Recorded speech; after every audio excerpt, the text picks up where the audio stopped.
മഹാദേവന്റെ അനുഗ്രഹം എല്ലാ ഭക്തരിലും നിറയട്ടെ. ഭക്തരെ, ഗുണപരമായ ചിന്ത സന്തോഷം വർദ്ധിപ്പിക്കും. ദുഷ്ടചിന്തകൾ മനസ്സിൻ്റെയും ശരീരത്തിൻ്റെയും ആരോഗ്യം ക്ഷയിപ്പിക്കും. ഇല്ല എന്നിടത്ത് ഇല്ല എന്നും വേണ്ട എന്ന് പറയേണ്ടിടത്ത് വേണ്ട എന്നും തന്നെ പറയുക. എന്ത് വിചാരിക്കും എന്നു കരുതി പറയാതിരുന്നാൽ ചിലർ നിങ്ങളുടെ മൗനത്തിന് വില നിശ്ചയിക്കും. ആ വില ചിലപ്പോൾ നിങ്ങളുടെ ജീവനും ജീവിതവുമായിരിക്കും. ഈ ലോകത്തിൽ കള്ളങ്ങൾ അതിവേഗം വിശ്വസിക്കപ്പെടും. സത്യങ്ങൾ വിശ്വസിക്കണമെങ്കിൽ തെളിവുകൾ ആവശ്യമായി വരും. ഈ ലോകത്തിലെ മനുഷ്യർ ഒരു ജന്മം അവസാനിക്കുമ്പോഴേക്കും രണ്ടു തരം സ്നേഹത്തിലൂടെ കടന്നു പോകും. ഒന്ന്, ആത്മാർത്ഥമായ സ്നേഹം.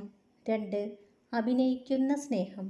ആഴത്തിൽ ഇറങ്ങിയാൽ പിന്നെ ഏത് ബന്ധവും പറിച്ചു മാറ്റാൻ ബുദ്ധിമുട്ടാണ്. അത് മണ്ണിലായാലും മനസ്സിലായാലും. പല പ്രാവശ്യം വാക്കുകൾ മാറ്റി പറയുന്നവരിൽ നിന്നും സ്നേഹം, സത്യം, വിശ്വാസം ഇതൊന്നും പ്രതീക്ഷിക്കരുത്. ഏതൊരു കാര്യം ചെയ്യുമ്പോഴും ഒരുപാട് പ്രയാസങ്ങളും പ്രതിസന്ധികളും ഉണ്ടാകും. അതിനെയെല്ലാം തരണം ചെയ്ത് മുന്നോട്ടു പോകുക.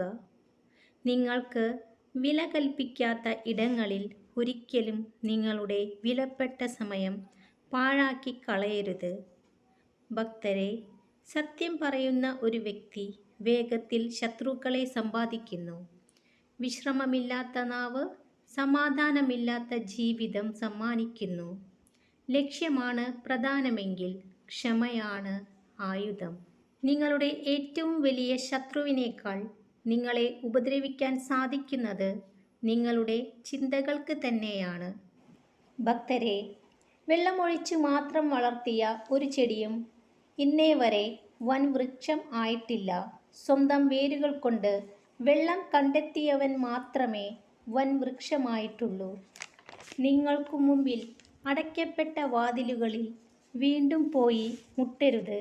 നിങ്ങളെ ആവശ്യമുള്ളതായിരുന്നെങ്കിൽ ആ വാതിലുകൾ ഒരിക്കലും നിങ്ങൾക്ക് മുമ്പിൽ അടയില്ലായിരുന്നു.